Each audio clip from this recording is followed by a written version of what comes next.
Hey, hey, how we doing? Happy Father's Day to those who celebrate and, you know, those who are just sitting here and remember a time and someone that's just freshly or long gone at this point. And, you know, we do what we can. I made the mistake of going through my Twitter earlier, and the last, you know, 10 minutes of Field of Dreams came up. I haven't seen that movie since 2014. And I was immediately reminded of why I haven't seen that movie in 12 years. And yeah, I've been cutting onions all day. I'll just put it that way. You all know what I mean. I don't care if I don't care how hyper you are, how over the top masculine you want to be. Listen, if you're a grown ass man, that's one of those scenes and moments in your life when you're going to break down and cry like a little girl. It is what it is. I don't like owning it, but I did it earlier, so I got to own it. At least I'm not a lying little bitch like you fake ass motherfuckers on the other end who are going to call me out. It is what it is. At least I have that sense of pride, bitches. So, I'm going to do ranking the original 7 albums from Steely Dan. I know there were 2 or 3 more after that. Whatever. I don't think anyone really gives a shit about those albums, but like I said in the last one, when I get around to hearing them, I'll give you an idea or a ranking. But the original 7 is what we're after. So, starting this off, I'm going to go with Can't Buy a Thrill. Here's an original copy, the debut. Man. They came out of the gate swinging with a classic album. I mean, it's catchy, it's confident. You got their cover arrangement of Do It Again to open it up. And they followed up with the immortal Dirty Work. I won't do your dirty work no more. And you get to start off side 2. Are you reeling in the years? I mean, Brooklyn owes the charmer under me. Change of the guard.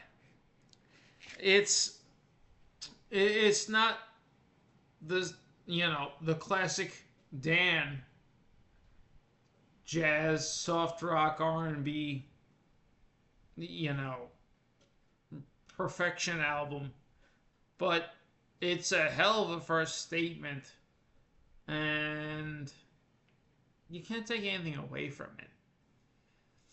Yeah, I mean, what to tell you? You've got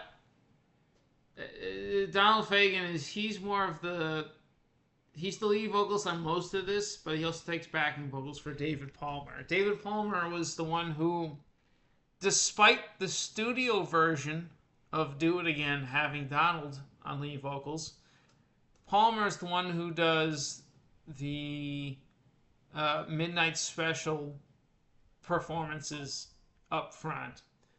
It just is what it is. Was Fagen had that stage fright whole I don't want to be seen thing. I don't know if I can do it. He did just fine in the end, but that's the way it was. My number 6 is the second album, Countdown to Ecstasy. Yeah, that's a weird album cover. I'm not gonna lie. It's like somebody getting high and then smiling halfway through, like he's on acid. I don't know how to explain this cover. There's your band shot on the back.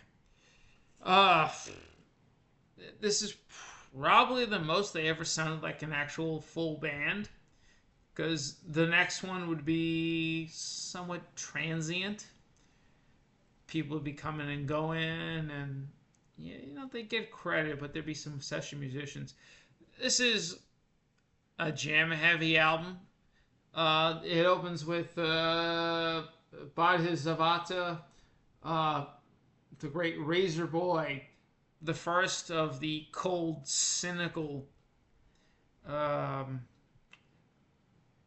backstabbing, miserly people with part one of Your Gold Teeth, Showbiz Kids, Pearl of the Quarter, Mild School. Okay, so Walter and Donald, they're Long Island natives. They both went to the Bard College. So with Mild School on this album, they're talking about Bard College in '68 selling out students after an FBI raid.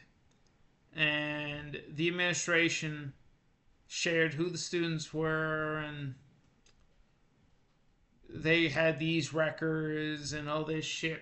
So Donald and Walter are sitting there going, it's going to be a cold fucking day in hell before I go back to my bitch ass school that I dropped out of after this mess.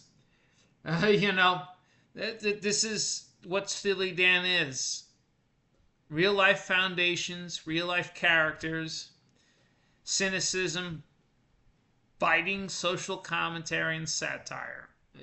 And Donald has a tendency, because he hated his voice so much, he would do these nasally, somewhat helium characters or these other personas and emotions that even if the lyrics were positive sounding, the delivery told you, no, this guy's aloof, that he's a piece of shit. And things like that. King of the World, especially to close this album, is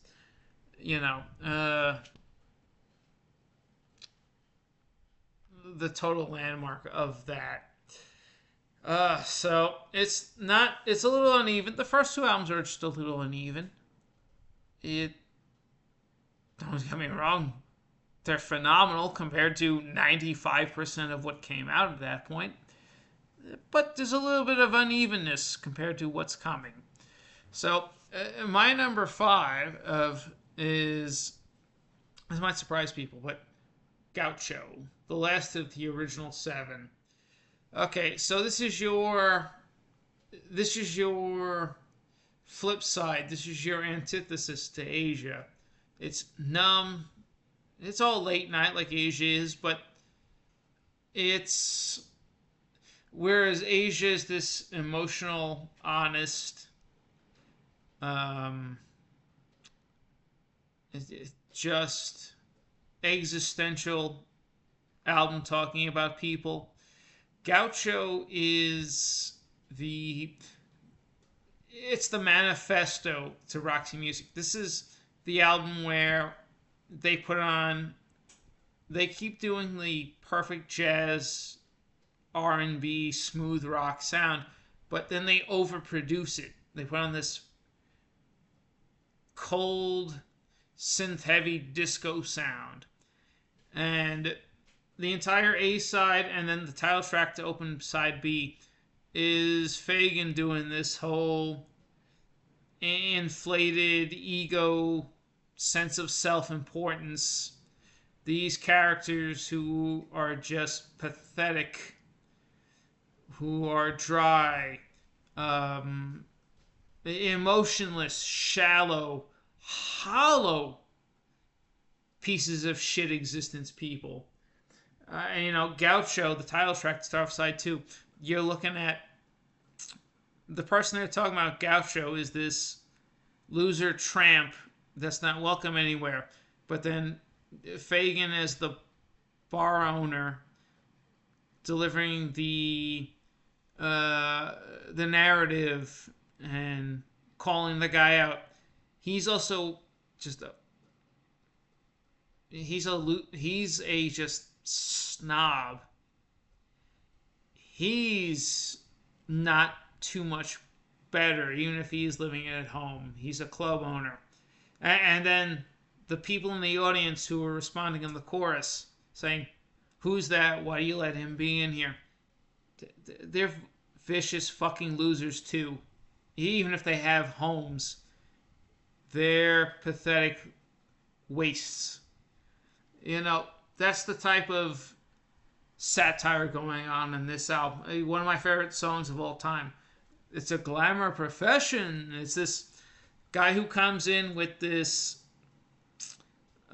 helium-like voice. Not that Donald did it, but it's just the delivery.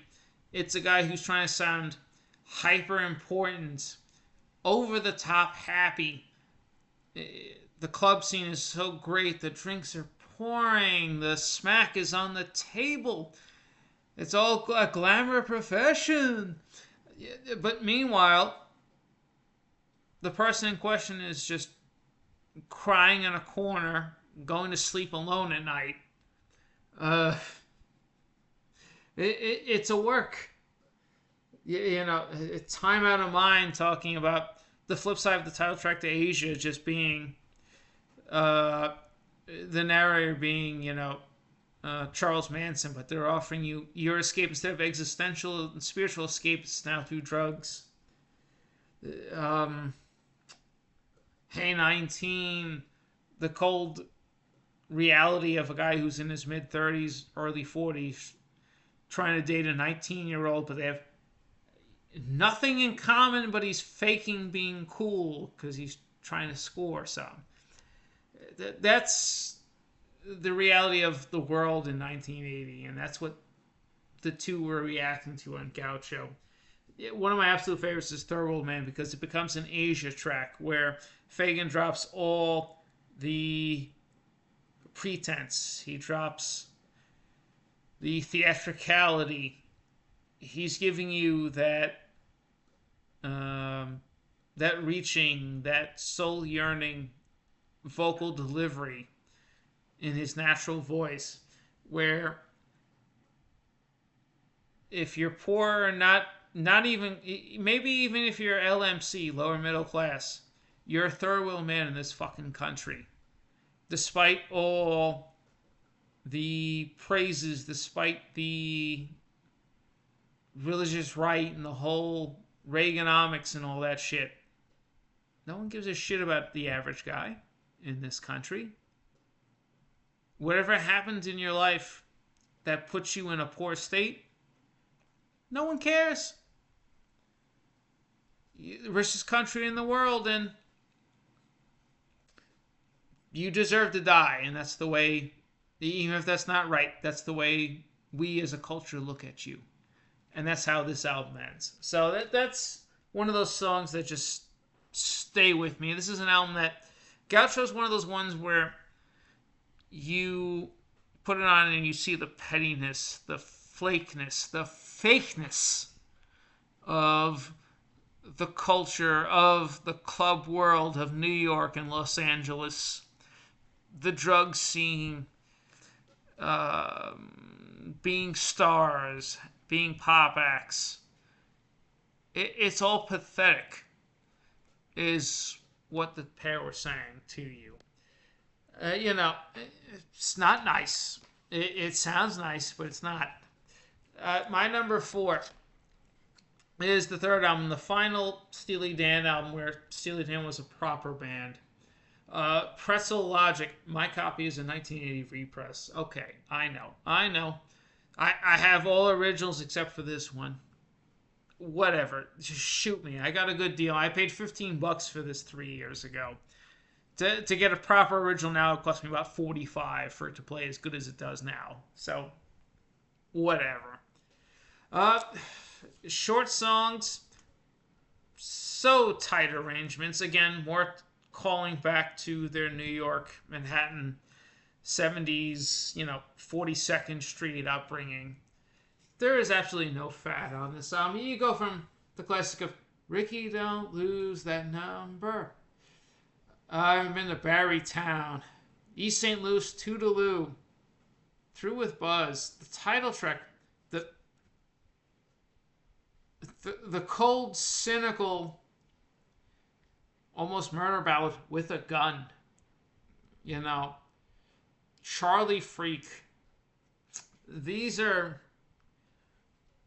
stay with you. And they've gone more into the jazz they dipped their toes in the jazz at this point, and much heavier R&B, and I think Michael McDonald's on this at some points too. And he wasn't even the Doobie Brothers at this point, but he's on here. Monkey in Your Soul, just a ridiculous playback heavy album that shows its power the more you play it. This is where Donald and Walter became just immortal songwriters. There is no bad tracks on this. And there's no bad tracks on Gaucho either. It's just, when Steely Dan albums, they're all peaks and valleys, with the exception of maybe one of them. And their valleys aren't low, they're high valleys when the peaks can go from here to, you know what I'm saying? So it becomes a matter of what styles do you like and what do you want to see? Which brings me to my number 3, the darkest album. Some would argue this is their best album, and I'm not going to argue with that, because it's the coldest, most vicious release in their catalog. The Royal Scam, Kid Charlemagne, alone just a career highlight. Don't Take Me Alive, Signing a Stranger. Okay, The Fez is kind of a low point for me. Not because it's a bad song, but because The Fez is, as strong as it is thematically, just musically, it's an elevator jingle. And that kind of takes me out of it. It should be my number 1 or my number 2. But again, there are some moments where you sit there and go, in all this cold-hearted, society's evil and we're full of villains, but whereas, like on Pretzel Logic, where the villains in those songs, predators, pedophiles, gamblers, rapists, users, they do their evil shit, but they think they're good or they're normal. This is, the Royal Scam is all those evil, narcissistic bastards win, because that's who we are in this society. You look at Haitian Divorce, the end of your relationships, the title track itself, everything you did, Donald playing the character of a petty man breaking up at the end of just a relationship that went sour and got cold. This is, it's paranoia. It's almost like you're in a neon lit, again, 42nd Street or Vegas. This is, the Royal Scam is an album that just grabs you by the throat and doesn't let go. Barring the elevator jingle that is the Fez, that throws me off when I put it on. It's the second album I reach for the most, but it's my number 3. So I'll rectify that here soon enough. That's just the way things go. Let me think. What year was that? This was produced by Gary Katz, 76. Okay. So my number 2 is Steely Dan's greatest album. I mean, there's no way around it. It's top to bottom perfection. Just, if we were building a cathedral, it's immaculate. So this is where Steely Dan gets all 20 frickin' session musicians and proves to you why this dynamic duo holds the power it does. All the album sales, the comeback 90s to the present reunion tours. Okay, Walter's been dead since 2015, I think, but why this band is the institution is Asia. Steely, every track is its own thing.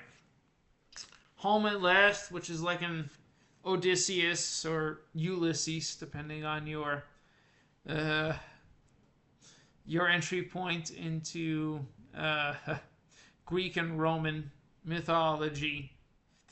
Peg. I got the news that you're cheating on me, but it's okay because I'm cheating on you too, honey. The celebratory Josie. The title track, Asia, which is despite the whole Chinese, uh, the Chinese food and the going up to a hilltop and listening to Eastern music as a philosophy thing that you think he's talking about, maybe he's talking about some Asian hooker or something like that. What? What? I don't care if I got demonetized. It is what it is when you come across it the first time. But it's existentialism, universality, and your search for freedom and calmness in this earth is what the title track is about.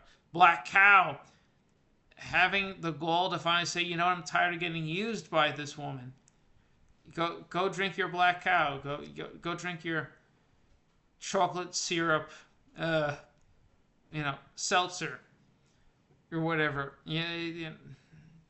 Chocolate syrup and seltzer. That's more of an Italian soda. But the point is users and finding your own inner strength on that track to open it up. This is where production, where jazz, night clubbing, R&B, quintessential harmonics, layered harmonics and vocals. This is where everything hits the apex.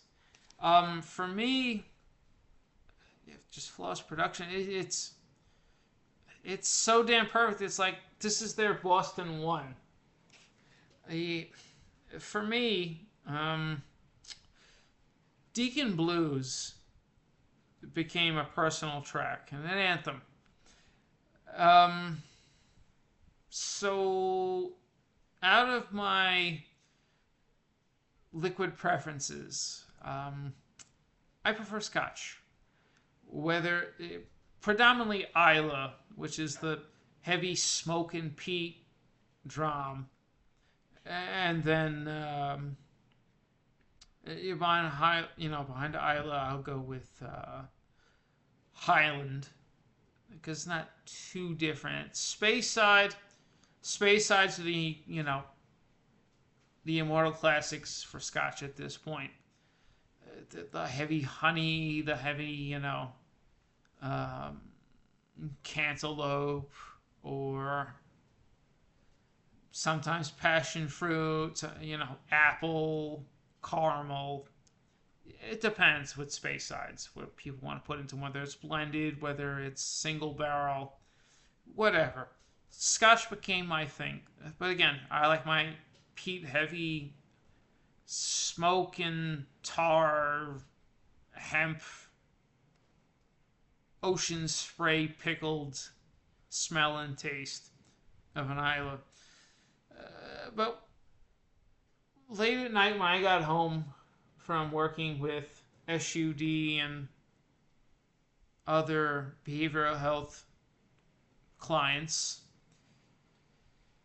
Scotch became my go-to, my choice to reach for. And it was interesting listening to this album, and then a thing that came out called The Deacon, a blended Scotch where they mixed Isla with Speyside. It's crazy, but it actually works. And it's this gilded throwback brass bottle. It's very, Baroque, ornate. Think vintage, gilded era, New York City type of stuff. And the label is a plague doctor, which when I look at what I do for people, what I did as a job, and go through life putting myself in situations, going above and beyond for people, I am kind of like a plague doctor. And this Scotch in question, this weird hybrid blend, is called The Deacon. And I couldn't understand why the frick they called it, the Deacon. And then I put this album on again one night, drinking it, and I went, oh, track 3, Deacon Blues. You know, they got a name for all the winners in the world. I want a name for when I lose. Call Alabama the Crimson Tide?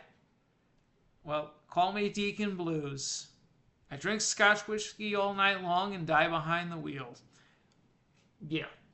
Deacon Blues became even the drink itself, the dram itself.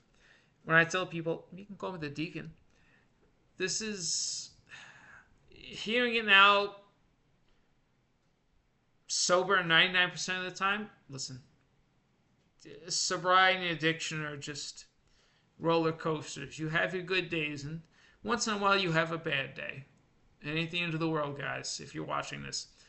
But Deacon Blues, that's... And the guy who's playing the character's not even a loser. He's done everything to be a winner, and now that he's won and done things boring, it's a fucking illusion. And you know what? I'm going to take a chance and do all these crazy, illogical things because I'm trying to have fun. It's... Deacon Blues is just one of those things that I can't get away from. It's a song I don't escape. It's a moniker. I own it. I put the album on, and even though it's perfection, it flows like Dark Side of the Moon. I have to own my own parts, and it sits at a different space where to be, middle of the night, 1 a.m., 2 a.m., 3 a.m., gotta be at work at 8. Whatever, I can sleep on 2 hours and still do a better job than 90% of my coworkers. And, that's who I became. So Asia, and especially that track, hold a very high place. Why it's not my number one? Katie lied with a cartoon drawing of a giant katydid. Katie did, so Katie lied. Right from the title, right from Dr. Wu. So this one gets me every time. It's just this fantastic, progressive midpoint between, that sharpness on the first 3 albums where they're a rock band, but they're trying out jazz and other little things. And then what's to come with the perfectionism. But it's, you have Your Gold Teeth Part 2. I want to buy bad sneakers. Everyone's gone to the movies. The predatory Rose Darling and Throwback to the Little Ones. I'm not even going to the lyrics, but Throwback to the Little Ones. Make of that what you will on commentary. You get to the Chain Lightning. Daddy Don't Live in That New York City No More. The drunken abusive father in Manhattan. These are the biting cynicism on these tracks. It just deliver on another level. As cold and as brutal as the Royal Scam is, it's the schizophrenic nature of the tracks on Katie Lied that hit on a much larger poignant scale, because here is the absolute truth of reality. Yes, the Royal Scam, the villains actually do win in our society. Katie Lied gives you a cast of characters and songs where, even when it sounds bright and happy, the reality is much darker and colder, and these people exist and get away with their shit. But, we're not going to the broader, systemic, almost metallic nature of our country, of our way of life. Katie Lied hits you right in that space where it's just a total gut punch. You're going, yeah, I'm happy, I'm singing, and you realize what Donald is saying, and you go, ooh, I might be okay with some of this shit every day, and what the hell's wrong with me? That's what Katie Lied. It hits you on, the musical and emotional scale, the existential scale. It's so airtight top to bottom that it almost gives Asia a run for its money. It's just the album I feel the most, dealing with my own childhood, the work I've done, my education, looking at society, and even educating grown ass adults older than me on where they're wrong. You know, Katie Lied just hits that sweet spot for my existence. And for those wondering, well, there's no title track on this one. Yes, it's in the song Doctor Wu. Are you really with me, Doctor Wu? You could look at that as a drug thing, as a overly reliant adult, almost a parasitic relationship. However you want to view it. But yeah, again, my number one is Katie Lied. My number two is Asia. Number three, The Royal Scam. It probably should be number one or number two. I get it. I'm not going to argue if my top three morph around in one way or another. It is what it is, and I can't blame you. My top three are spotless. Pretzel Logic 4. Gaucho number 5, only because it's purposefully too polished, meant to be over the top fake. Commentary on how we treat people and how people really are. Number 6 is Countdown to Ecstasy, because they find their footing on the second album, which is incredible. It's still a little up and down. And then, of course, the debut, Can't Buy Her Thrill, number 7. One cover song they turned into what feels like an original, even though it's not really an original. And 2 other bona fide classics. But peaks and valleys. Hell of a debut, though. And that's my top 7 for Steely Dan. Sorry it took so long. I better turn dinner in a second before it burns. It's 10:36 at night and I'm cooking dinner. This is the joys of not having a goddamn job. For better or for worse, is who cares when you eat or when you cook? I ain't got nowhere to be in the morning. It is what it is. Happy Father's Day to those who have made it through this long-winded ass video.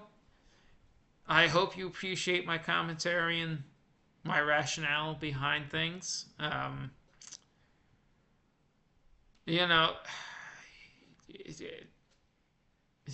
If my dad were here right now, I'd ask him how I did, and he would tell me